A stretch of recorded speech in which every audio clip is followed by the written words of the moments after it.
Welcome to Wales. It's the first time that I've entered Wales when it hasn't been raining. In this video, I'm going to share with you our adventures in North Wales. I actually have not been to North Wales since having my YouTube channel, but it's definitely not my first time here.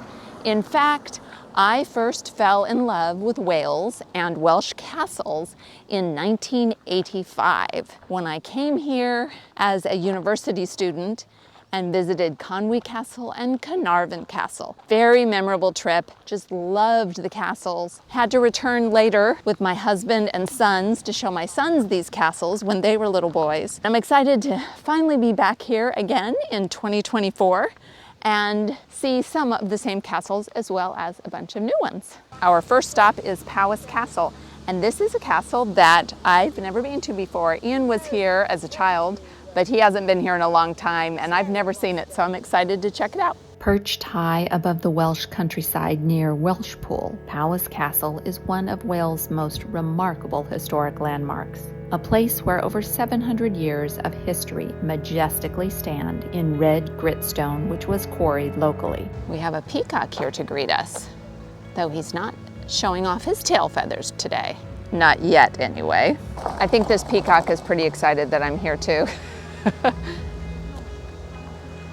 Not. He just laid down to take a nap.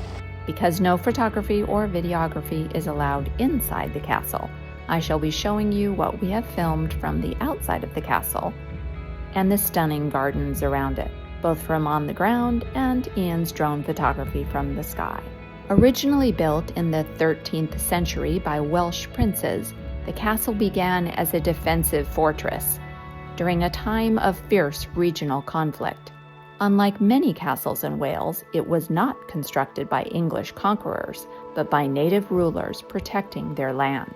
Over the centuries, Powis Castle transformed from a military stronghold into an elegant aristocratic residence, filled with fine art, tapestries, and treasures gathered from across the world. Its spectacular terraced gardens, among the best surviving Baroque gardens in Britain, are just as famous as the castle itself, and afford sweeping views across the gorgeous Severn Valley.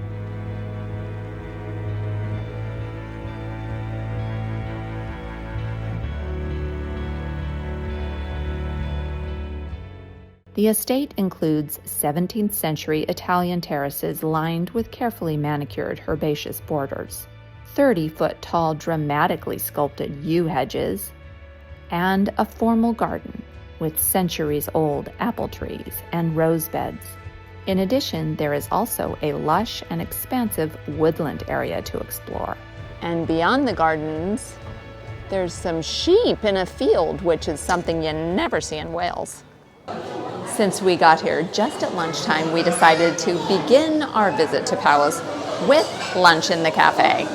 So I found this cool little place for us to sit in the corner next to this, a medieval wall passage from the 16th century.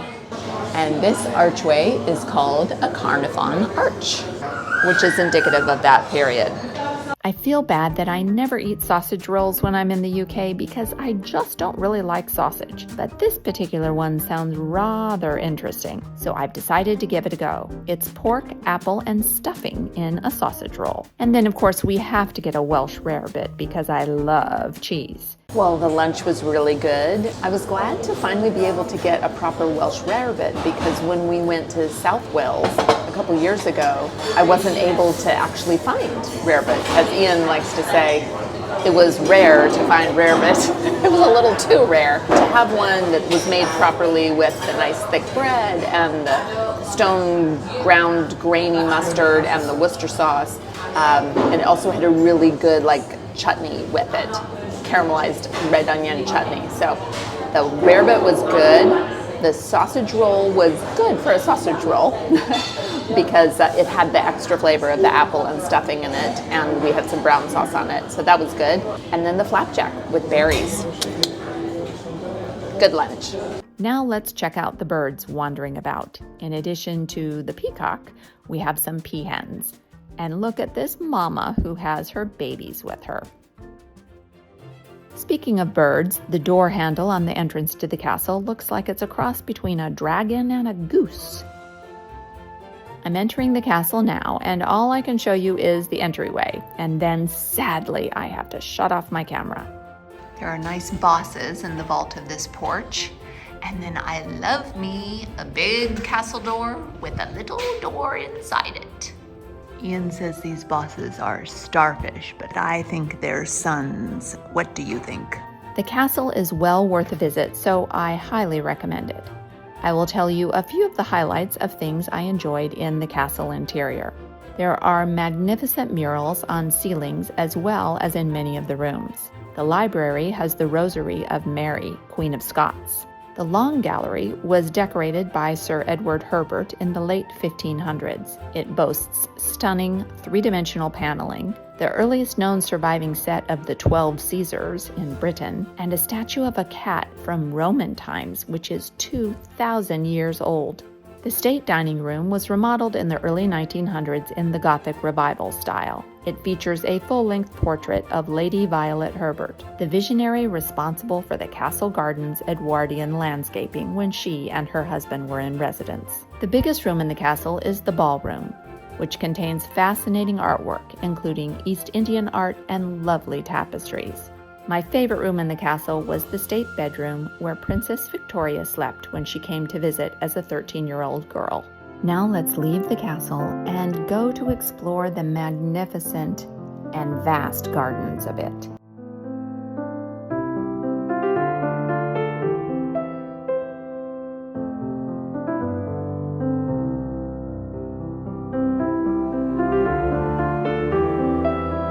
First magenta flower spotting of the day. These are whirligig flowers in front of these magenta flowers. Next to these magenta flowers. This giant yew topiary was planted at Powis in the 1680s. Really is a wonderful variety of plants here, including this very orange-looking bamboo. These flowers are beautiful. They just look like a burst of sunshine. The terraces are just lovely. I love all the statues along them.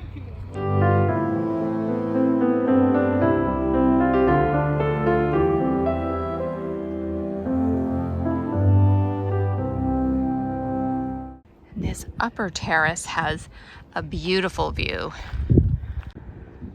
Especially of that yew topiary hedge. It's like nothing I've ever seen before. And here's part of the deer park that we saw signs about when we were entering the car park. They are beautiful.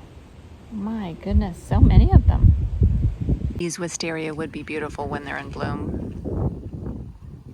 In here reminds me of the Italian garden at Blenheim, although not quite as spectacular because Blenheim's Italian garden is my favorite anywhere outside Italy, that is. This Alstroemeria might be called Apollo, but I have my own name for it, which is buttered popcorn. Now we are walking down to the formal garden.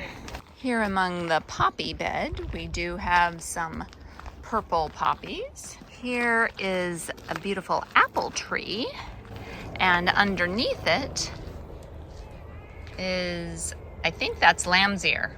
Yep. The sign says Bowman's Rennet or something, but I'm calling it lamb's ear because we are in Wales.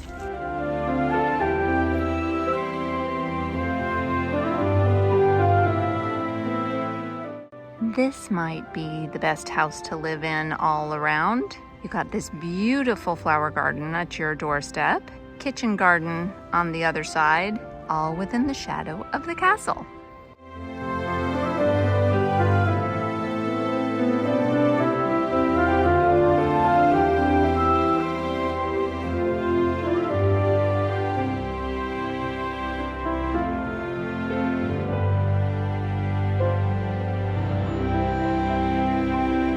That's a proper Welsh castle garden gate with dragons at the top.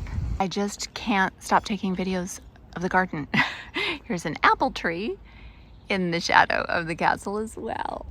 Ian is feeling a bit hedged in right now, but he's really loving this garden. I was trying to just walk back to the car, but then this lovely specimen caught my eye. Is this gorgeous or is this gorgeous? Yes, you're right. It's gorgeous. this is like the perfect Valentine flower in magenta. I wanted a peacock showing its tail feathers, and this is the closest I'm getting today. It's become pretty hot, so this is a shady place to cool off after a long walk in the garden and up all the garden steps. During this castle visit in 2024, there was an archaeological dig going on to the left of the castle here. Volunteers are digging test pits to see if they can find buildings which previously existed on the estate. According to a map from the 1700s, there was once a barn and a malt house in this area.